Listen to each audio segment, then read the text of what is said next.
How's it going, you awesome bunch of bakers? Welcome back to the channel. In today's video, I'll show you how to make beautiful flaky strawberry and rhubarb pastries. So let's get in the kitchen and get started. Spring has arrived, so it's the perfect time for some fruity bakes. We'll kick off the season with these delicious little flaky rhubarb and strawberry pastries. It is not the first time that we're making such a treat. Previously, I posted a recipe for spiced apple pies using the same pastry and method. Rough puff pastry is so simple and versatile that it deserves to be used more often. The best part about this recipe is that you can use any fruit filling that you like. So let's just get right to it. Let me show you how these bad boys are made. Starting with the ingredients. We'll need white bread flour, cold butter that's been cut into large cubes, some salt and water for the pastry. For the filling, we'll need some strawberries, rhubarb, sugar and cornstarch for thickening. We'll need an egg for glazing and sealing and some more sugar to sprinkle on top before baking. As for the equipment, we'll need a tray lined with non-stick paper, a bowl, scales, a dough scraper, a brush, a rolling pin and a pan for cooking the filling. Before we begin, here's a little note on rhubarb. Sometimes when you have large chunky pieces just like this one, the outside of them will be quite stringy. So I would suggest peeling the larger pieces. But if they are quite fine, then you don't need to worry, just wash them and cut them. Okay, let's start by making the filling. In a small bowl, combine the sugar and the cornstarch, and then mix until everything's nice and uniform. You want to get rid of any lumps in the cornstarch and in the sugar, if you are using brown sugar like I am. You can of course use any sugar that you like. This is what I had at home, so that's what I'm using. Okay, next up, grab your pan and drop the rhubarb in it. Place it on medium to high heat and cook the rhubarb for around 2 minutes. Once it becomes soft and starts falling apart, add the strawberries. After adding the strawberries, keep cooking the mix for another 2 minutes. Then add the sugar cornstarch mix and cook for 2 more minutes. And that is pretty quick for a delicious thing like this. You can swap the rhubarb and strawberries for other fruits or even berries. What you fill your pastries with is totally up to you. But regardless of which fruits or berries you use, once the mix is nice and thick, transfer it to a bowl, leave it to cool down at room temperature and then refrigerate it until needed. You can make it a whole day ahead of time if you want to. Right, let's move on to making the pastry. In a large bowl, combine the flour, salt and butter. Coat all the butter cubes with flour, then pick each cube up and break it into around 4 to 5 pieces. Keep repeating this until you've broken all the butter cubes. Do not make them any smaller than this. For the pastry to be flaky, the butter must remain chunky. Once all the butter has been broken up, add the water to the mix, and then gently mix it to the dough. Start off by using a dough scraper and then continue on by hand. Instead of kneading this dough, try and push it and squeeze it together. Once it's more or less a cohesive piece, wrap it up in cling film and place it in the fridge to cool down for around 40 minutes. In order to turn this dough into a pastry, we must fold it a few times. The first set of folds will be performed after the first chilling stage. Take the dough out the fridge, unwrap it, dust it generously with flour, grab your rolling pin and roll it out to about 3 times its length. It will be quite rough and uneven at first, but that's normal. Try to straighten out the edges as much as you can, but it doesn't have to be perfect, don't worry. Once you are happy with the size, place the dough horizontally in front of you. Then lift up one side and fold over 1/3.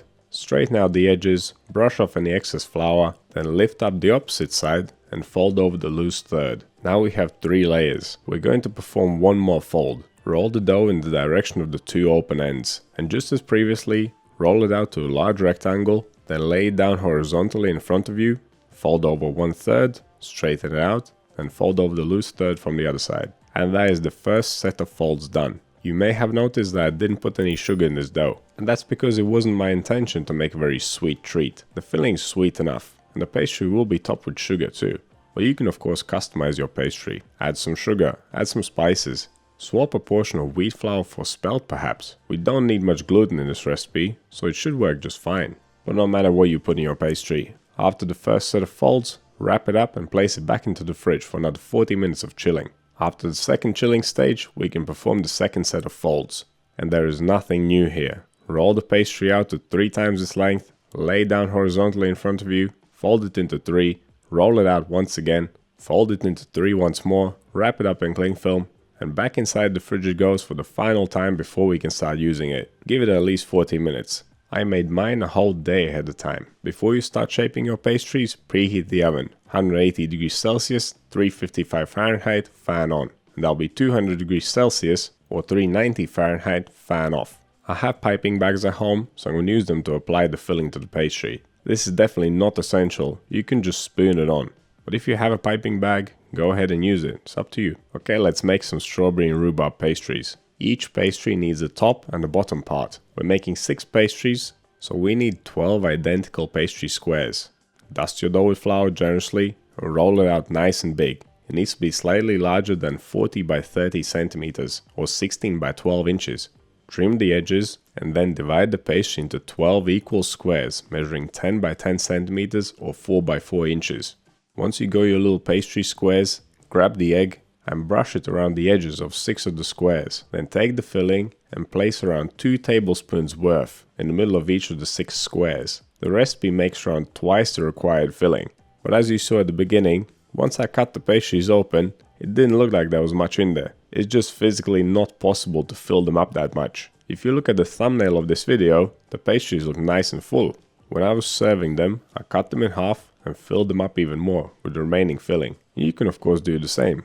Or alternatively, cut the ingredients for the filling in half and you'll have the correct amount. But the filling is pretty good, so you might as well make more than what you need. Okay, back to shaping. Once you have applied the filling, cover it with a pastry square. Gently place it over, then press the edges down. Try not to leave any air bubbles inside.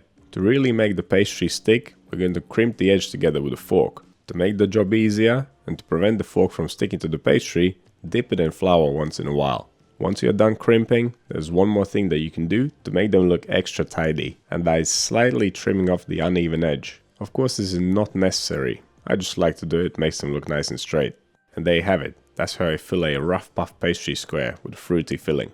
Place your squares in a non-stick paper lined baking tray, glaze them with egg a couple of times, and then sprinkle them with sugar. But again, how you top them and what you top them with is up to you. You could even bake them plain, without the egg or the sugar. Previously, in my apple pie video, I cut a vent hole in each pastry. I thought this time, let me risk it, let me not do it. And as it turns out, there's no need, they didn't explode. So if you're gonna go back and make my apple pies, don't worry about poking a hole in them. Okay, these little strawberry and rhubarb bad boys will take around 25 minutes of baking. My oven's a bit funny, it bakes things more on one side than the other, so quite often I'll turn the tray around halfway through the bake. Regardless of how you have to bake your pastries. Once they have puffed up nicely and they're golden brown all over, they're ready. Get them out of the oven, leave them to cool down, and then tuck in. Enjoy your little creations. They are super light and flaky, not very sweet. The rhubarb and strawberry is a great combo. It's an extremely simple bake with very few ingredients. But you already know that it doesn't take a lot to make something nice. If you are interested in more rough puff pastry recipes, head over to the Pastry, Cakes and Sweet Bakes playlist and let me know what you think about this recipe down in the comments section. But that'll be all for today. As ever, thank you so much for watching, and I'll see you in the next one.